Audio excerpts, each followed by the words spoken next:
ഇന്ന് കുറച്ച് സാധനങ്ങളൊക്കെ വാങ്ങാനായിട്ട് പുറത്ത് വന്നേക്കാണ് കേട്ടോ. അപ്പോൾ ഹൈവേ വഴിക്കാണ് നമ്മൾ പോണത്. വണ്ടികളൊക്കെ നല്ല സ്പീഡിലാണ് പോണത്. പലപ്പോഴും ഞാൻ ചിന്തിക്കാറുണ്ട് കേട്ടോ, ഇവരൊക്കെ എങ്ങോട്ടാണ് ഈ പായണത്?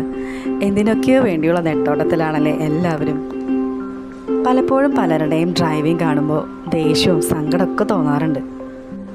പലരും ഇന്ന് ഡ്രൈവ് ചെയ്യണത് മറ്റുള്ളവരെ കാണിക്കാനും മറ്റുള്ളവരെ മത്സരിച്ച് തോൽപ്പിക്കാനാണെന്ന് പലപ്പോഴും തോന്നിയിട്ടുണ്ട് കേട്ടോ.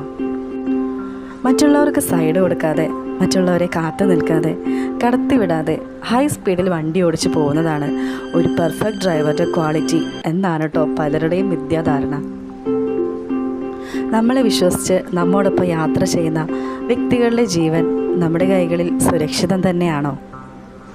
നമ്മുടെ സ്വാർത്ഥ താല്പര്യങ്ങൾക്ക് വേണ്ടി മറ്റുള്ളവരുടെയും നമ്മുടെ തന്നെയും ജീവൻ ഇല്ലാതാക്കാൻ നമുക്ക് അവകാശമുണ്ടോ? സത്യം പറയുകയാണെങ്കിൽ നമ്മൾ ഡ്രൈവ് ചെയ്യുമ്പോൾ പ്രാധാന്യം കൊടുക്കേണ്ടത് റോഡിലെ നിയമങ്ങൾക്കപ്പുറം നമ്മുടെ വ്യക്തിപരമായ മൂല്യങ്ങൾക്ക് തന്നെയാണ് കേട്ടോ. അത് നമ്മൾ പഠിക്കേണ്ടത് നമ്മുടെ കുടുംബത്തിൽ നിന്ന് തന്നെയാണ്. നമ്മുടെ ചുറ്റുമുള്ളവർക്ക് വേണ്ടി ഒന്ന് കാത്തു നിൽക്കാനും ഒന്ന് സൈഡ് കൊടുക്കാനും അവരുടെ സമയത്തിന് മൂല്യം കൊടുക്കാനും നമുക്ക് സാധിക്കുന്നുണ്ടെങ്കിൽ നമ്മൾ തന്നെയാണ് കേട്ടോ ഒരു പെർഫെക്റ്റ് ഡ്രൈവർ. ഓരോ ദിവസവും കേട്ടുകൊണ്ടിരിക്കുന്ന ആക്സിഡൻറ്റ് വാർത്തകൾ, അത് മനസ്സിന് തരുന്ന വിങ്ങൽ, അത് തന്നെയാണ് കേട്ടോ ഈ വീഡിയോ എടുക്കാനായിട്ടുള്ള കാരണം.